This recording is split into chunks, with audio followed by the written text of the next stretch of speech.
Assalamualaikum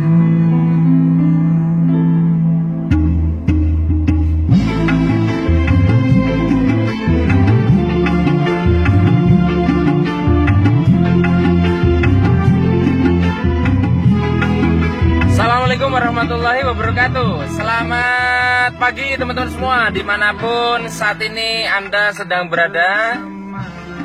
Jumpa lagi kita berjumpa dengan saya Arif RH dalam rekaman video iseng seperti biasanya ya. Ya, pada kesempatan pagi hari ini kita akan membahas tema tentang authority person dan kekuatan penyembuhan ya. Authority person dan kekuatan penyembuhan. Ya, kita bahas dulu satu-satu. Authority person itu apa? Sebenarnya kalau authority itu artinya kewenangan ya, otoritas. Jadi orang yang memiliki kekuatan ya, kekuasaan ya, memiliki wewenang.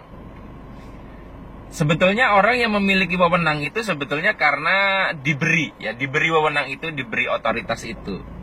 Ya, jadi orang yang kita sebut sebagai memiliki otoritas sebetulnya karena kita memberikannya kepada dia.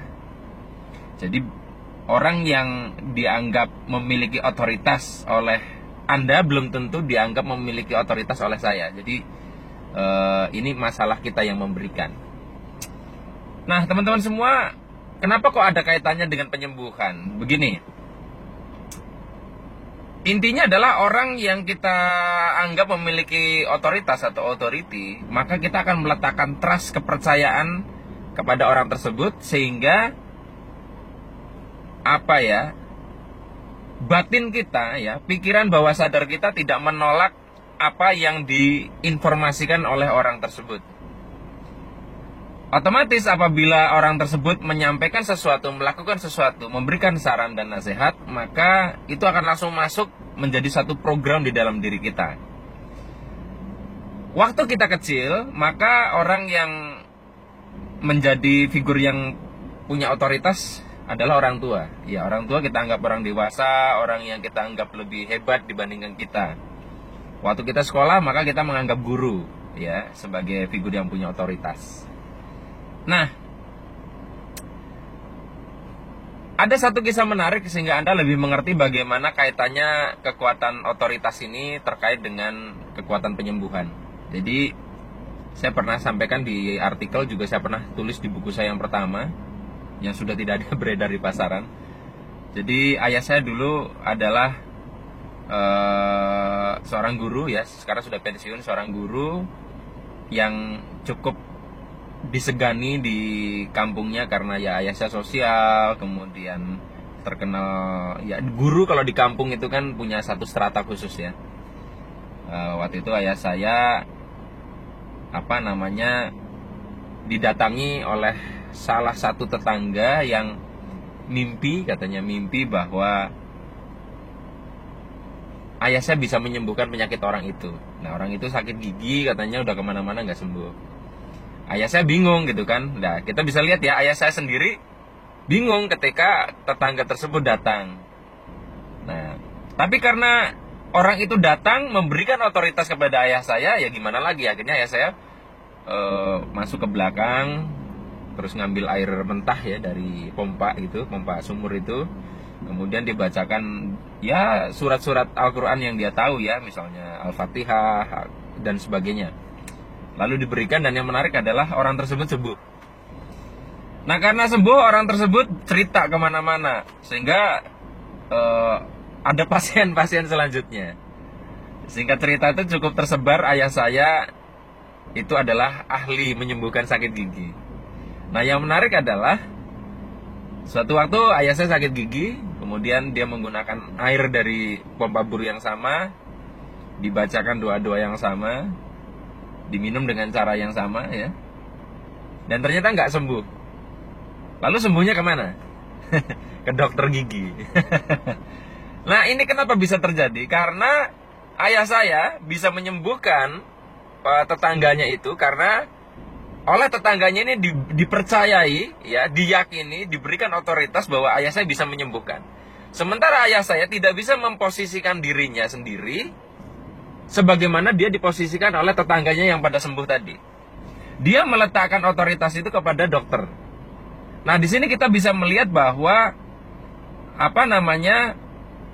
otoritas ada hubungannya dengan kekuatan penyembuhan. Jadi, otoritas ini juga bisa berlaku sebaliknya, bisa menyembuhkan, bisa juga malah memperburuk.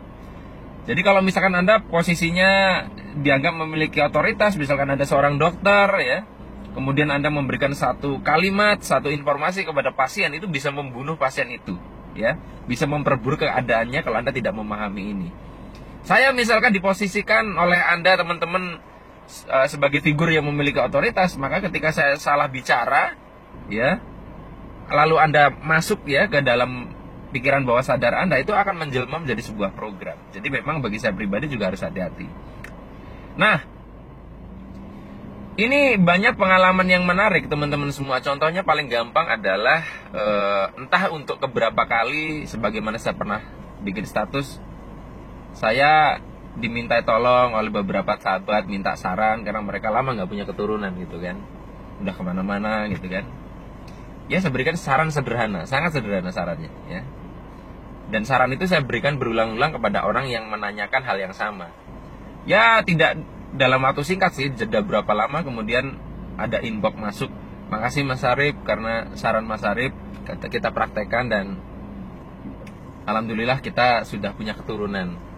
Nah, yang menarik adalah saya menerapkan saran yang sama kepada diri saya sendiri dan sampai hari ini belum ada hasilnya. Kenapa?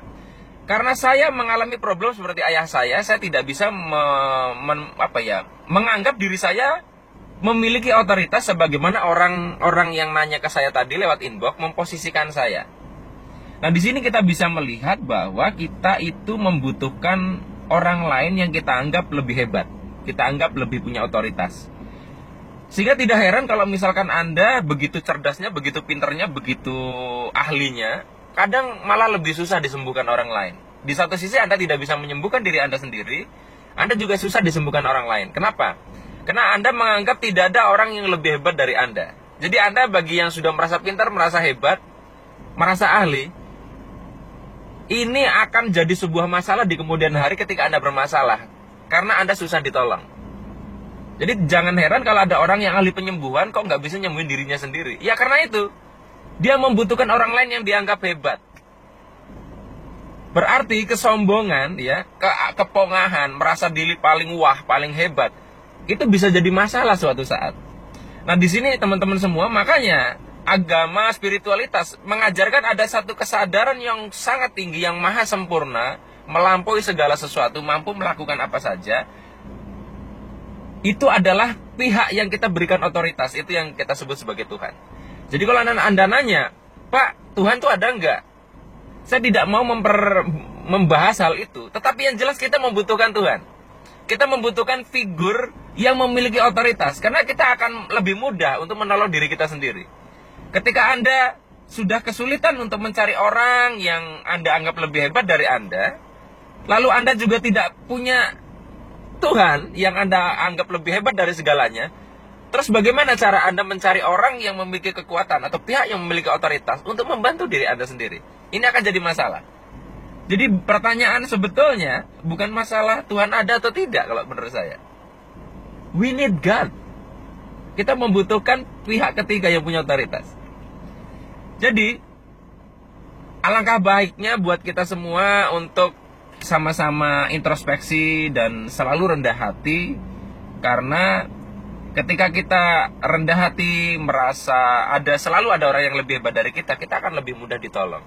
Ya, kita akan lebih mudah dibantu. Atau lebih mudah bagi Tuhan untuk mengirimkan banyak kepanjangan tangannya untuk menolong kita, karena kita memposisikan diri sebagai orang yang lebih mudah memberikan kewenangan atau otoritas kepada orang lain. Jadi bagi Anda yang sudah master dalam bidang Anda, lalu Anda bermasalah, Anda coba cari solusi nggak nemu, maka pilihannya adalah Anda cari orang yang Anda anggap lebih hebat dari Anda, atau Anda turunkan ego Anda sebagai orang yang hebat itu. Atau yang ketiga adalah mintalah bantuan kepada Tuhan, yang jelas-jelas beliau serba maha, memiliki otoritas dan bisa melakukan segalanya. Hanya ini yang bisa saya bagikan teman-teman. Mohon maaf apabila ada kata-kata yang kurang berkenan. Saya akhiri, billahi taufik wal hidayah. Wassalamualaikum warahmatullahi wabarakatuh. See you.